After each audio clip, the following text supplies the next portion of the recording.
Bonjour à toutes et à tous et bienvenue dans ma vidéo.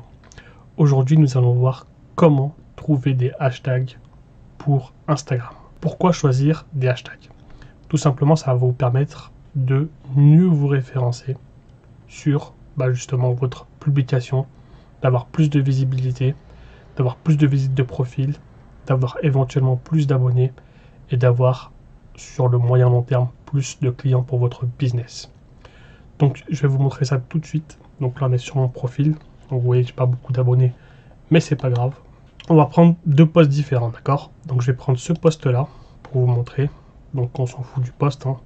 Je vais vous montrer juste les statistiques. Ok. Donc là on voit qu'il y a eu 472 impressions au total et 175 impressions depuis les hashtags. Parce que j'ai bien travaillé mes hashtags.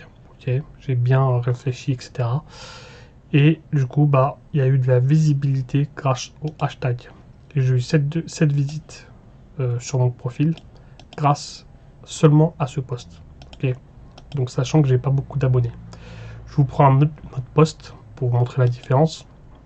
Donc, c'est une photo, c'est une image, hein, exactement de la même chose que tout à l'heure. Sauf que là, j'ai eu une visite de profil en moins. Bon, c'est pas énorme. Mais surtout, j'ai eu 70, excusez-moi. En fait, affichage, impression depuis les hashtags. Donc, vous voyez la différence par rapport à l'autre post, elle est énorme. Pourquoi? Tout simplement parce que j'ai pas choisi des bons hashtags sur ma publication. Après, il y a plein d'autres paramètres. Il y a l'heure de publication, etc. qui joue. Mais bon, là, j'ai quasiment publié à la même heure. Donc, il n'y a pas beaucoup de différence. Mais c'est vraiment les hashtags qui ont fait la différence. Alors, moi ce que je vous conseille, j'ai fait un petit tableau, donc je vais vous le montrer, c'est de choisir des hashtags par rapport aux résultats que vous allez avoir. Donc je vais vous montrer ça tout à l'heure. Bien sûr c'est qu'une estimation, une fourchette, mais vous pouvez vous en inspirer. Alors, moi ce que je pense c'est qu'entre 0 et 1000 abonnés, vous devez choisir des hashtags compris entre 10 000 et 50 000. Donc en fait, vous devez taper un hashtag et voir s'il y a entre 10 000 et 50 000 résultats. Donc publications qui se sont référencées sur ce hashtag-là. Pourquoi 10 000? Parce qu'en dessous de 10 000, bon après si vous avez 9 000, 8 000, 5 000, 6 000, c'est possible aussi de le faire. Si vous avez comme moi pas beaucoup d'abonnés. Mais ça sert à rien de mettre un hashtag où vous allez avoir que 3, 4, 5 posts ou 100 posts ou 200 posts parce que vous serez invisible au final. Donc c'est pas intéressant de se placer dessus. Entre 10 et 50 000 si vous avez moins de 1000 abonnés, c'est pas mal. Ensuite, vous allez crescendo, tout simplement. Entre 1000 et 5000 abonnés, voilà, vous avez donc les résultats entre 50 000 et 80 000, etc. etc. D'accord? Donc forcément, plus vous aurez d'abonnés et plus vous pouvez vous référencer sur de gros hashtags. Pourquoi? Tout simplement parce que vous avez une communauté. Alors bien sûr, il faut avoir une communauté qualifiée qui s'engage sur vos posts, donc qui vous mettent des likes, des commentaires, qui enregistrent vos posts. Mais l'avantage, c'est que Instagram va vous mettre en avant. Et si vous n'êtes pas connu, eh bien, il faut vraiment travailler les hashtags de niche. Donc les hashtags de niche, c'est des hashtags où vous n'aurez pas beaucoup de résultats. Donc je vais vous donner un exemple. Imaginons que je vais faire un post sur la vente. Donc moi je parle un petit peu de vente, de business, etc.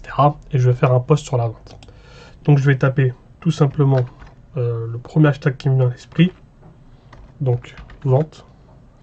Et là vous voyez qu'il y a 1 253 000 résultats.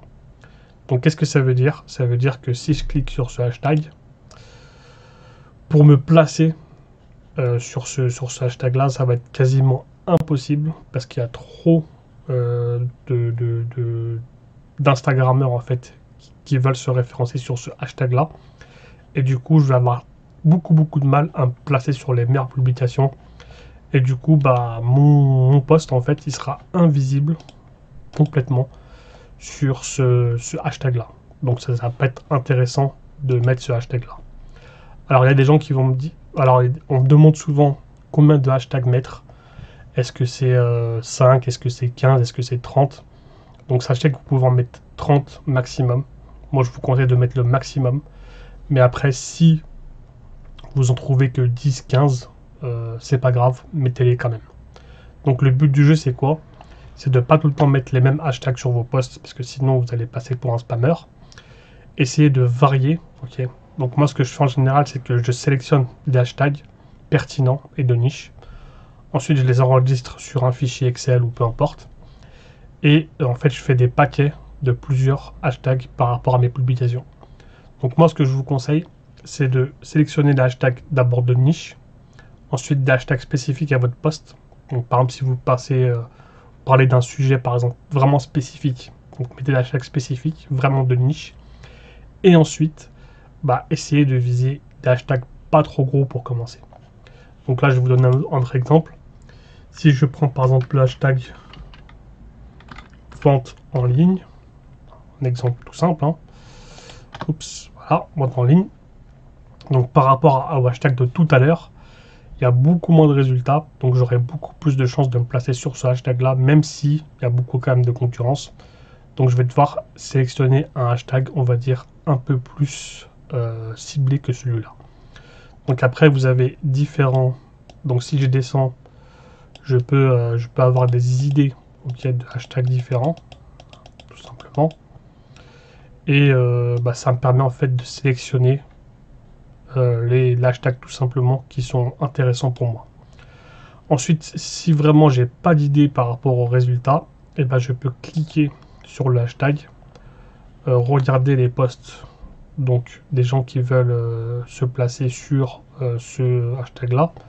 Je vais sélectionner au hasard, hein. Je clique sur un post et là je vois, bon, c'est pas très intéressant, et je peux sélectionner plusieurs publications, hein, pour voir un peu ce qu'on me propose en fait, tout simplement. Donc je vais cliquer sur ce post. Bon, là c'est vraiment spécifique parce que bon, là c'est un tableau, mais je peux avoir des petites idées de hashtags qui vont me permettre de trouver tout simplement des hashtags. Donc là en fait, ce que je fais en fait, c'est que je fais tout simplement une petite enquête. Donc c'est un peu long, un peu rébarbatif, mais une fois que j'ai mes hashtags, l'avantage c'est que je peux les utiliser plusieurs fois. Donc je fais tourner mes paquets de hashtags de 15, 20, 30, peu importe. Et ça me permet en fait tout simplement de me placer, de me référencer sur les hashtags. Donc là je vais vous montrer par exemple sur mon post ce que j'ai fait. Donc moi ce que je vous conseille, c'est de mettre les hashtags sur votre post, pas en commentaire. Là je ne l'ai pas fait, mais je vais vous montrer un autre post. Voilà, par exemple celui-là, il me semble que je l'ai fait. Voilà, je l'ai fait. Et j'ai fait, tout simplement, j'ai mis mes hashtags ici dans mon post. Pourquoi? Parce que j'ai remarqué, bon, avant il n'y avait pas de différence, mais aujourd'hui j'ai remarqué qu'il y avait une différence parce que l'algorithme Instagram change tout le temps. C'est que quand on met les commentaires dans le post, on est mieux référencé que quand on les met en commentaire. Donc en fait, qu'est-ce que j'ai fait? J'ai mis des hashtags tout simplement qui correspondaient à ma publication. Donc dans la vente en ligne, voilà, vous voyez le hashtag vente en ligne, technique de vente, vendeur, trouver des clients, etc., etc. Parce que ça correspondait à ma thématique et à ma publication spécifique. Et je vais vous montrer par exemple le hashtag tout simplement trouver des clients. Oups, là si je clique dessus, vous voyez, il y a 4500 résultats. Donc c'est pas non plus un super hashtag, mais c'est un hashtag qui me permet, comme il y a moins de concurrents, de me placer plus facilement dans les résultats. Ce qu'il faut savoir aussi, c'est que il y a pas mal aussi de gens qui s'abonnent à des hashtags. Donc ça va vous permettre d'être visible sur ces hashtags là. Là vous voyez, dans mon technique de vente, vous voyez là je suis bon, il y a 1500 publications, donc c'est pas beaucoup, mais je suis dans les meilleures publications sur ce post. Donc vaut mieux être dans les meilleures publications sur un hashtag qui n'a pas beaucoup de résultats que être invisible sur des hashtags où vous n'aurez aucun résultat. Voilà, tout simplement. Donc mon 1500 c'est pas beaucoup, mais c'est pas mal. Ensuite, je vais vous montrer par exemple un autre hashtag, par exemple, stratégie marketing. Tac. Donc moi, ce que je vous conseille, c'est de, par exemple, si vous avez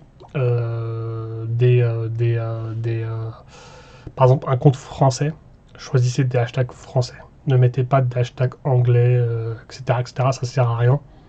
Votre but, c'est de trouver des clients si vous faites du business ou si vous voulez être connu, qui sont intéressés par ce que vous faites.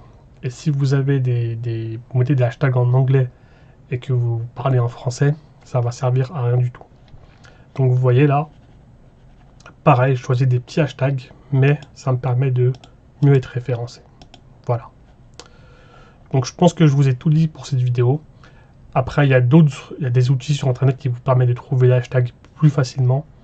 Mais personnellement, je ne les utilise pas, j'en ai pas besoin. C'est juste de la recherche. Il va falloir vous creuser un petit peu la tête.